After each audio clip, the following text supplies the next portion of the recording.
नमस्ते दोस्तों, happy learning to all of you. Welcome back.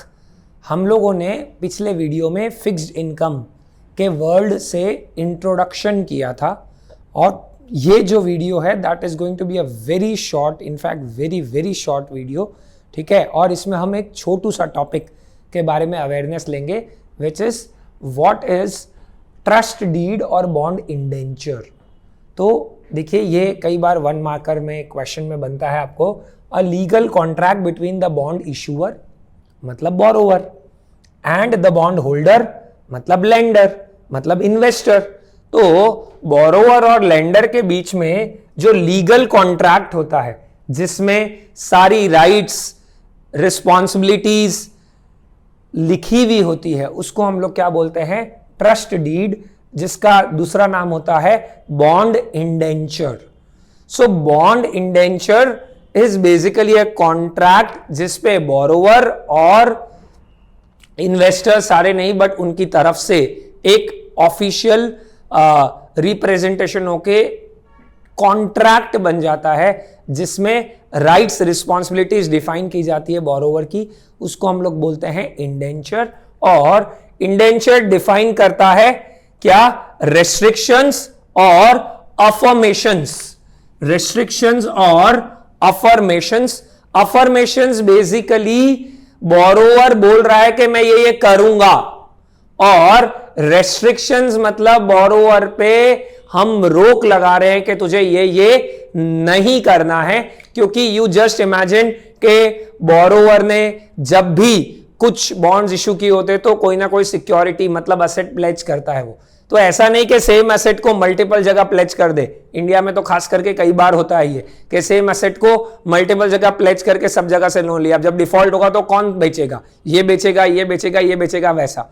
तो इसके लिए एक लीगल फ्रेमवर्क होना बहुत जरूरी है। तो जो बॉन्ड इंडेंचर या ट्रस्ट डीड होता है that is that legal contract, legal framework between the borrower and the investor lender. और उसमें 2 डिफाइन चीजें होती है, एक restrictions over the borrower and एक अफर्मेशंस।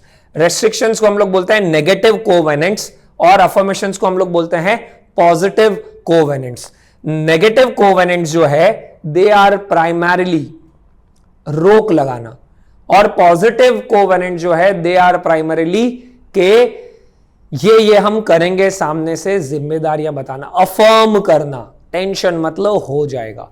तो पॉजिटिव कोवेनेंट्स में क्या क्या हो रहा है? हम टाइमली इंटरेस्ट पे करेंगे, प्रिंसिपल को रीपे कर देंगे, अगर एसेट जो है उसको प्रॉपर्ली मेंटेन करेंगे और इंश्योर भी करेंगे ताकि अगर कुछ कल को खराब घटना हो जाती है, कुछ एसेट डैमेज हो जाता है तो नया एसेट आ जाए, क्योंकि उसी के ऊपर तो जो लेंडर्स है, जो इन्वेस्टर्स है, उनकी सारी दारोमदार टिका हुआ है। क्योंकि कल को अगर कंपनी रीपे नहीं कर पाती है कमा के तो असेट को बेच के रीपे करना होगा, इसलिए सो इंश्योर करा दे, मेंटेन करने का, एंड बेसिकली रूल्स और लॉज कंप्लाई करने का वो जिम्मेदारी या अफर्मेशन सामने से ले रहे हैं। They are termed as what?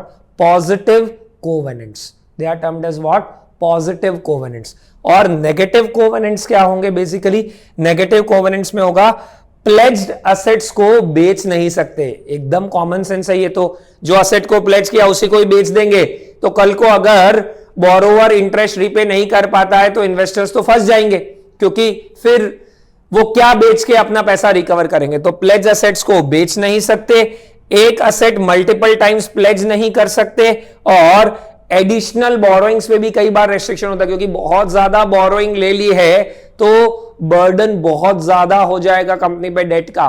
तो ऐसे केस में जो फिक्स अमाउंट या फिक्स क्वांटम है इंटरेस्ट का वो बहुत बढ़ जाएगा। और फिर अगर सब सेम कैटेगरी में, सब सिक्योर्ड बोरोइंग्स है, तो कल को अगर लिक्विडेशन होता है तो इनका जो रिलेटिव इंटरेस्ट है, इनको जो मिलने वाला है पैसा असेट्स वसेट्स बेच बूझ के, ठीक है, ओवरऑल बोल रहा हूं, वो भी शेयर कम हो सकता है। इसलिए दीज आर नेगेटिव कोवेनेंट्स म्हणजे restrictions, these are positive covenants मतलब अफर्मेशन। ये बोरो बोल रहा है हम सामने से करेंगे, ये बोल रहे हैं हम लोग उनको कि ये तुम्हें नहीं करना है। ये सब कहां मेंशन्ड होता है?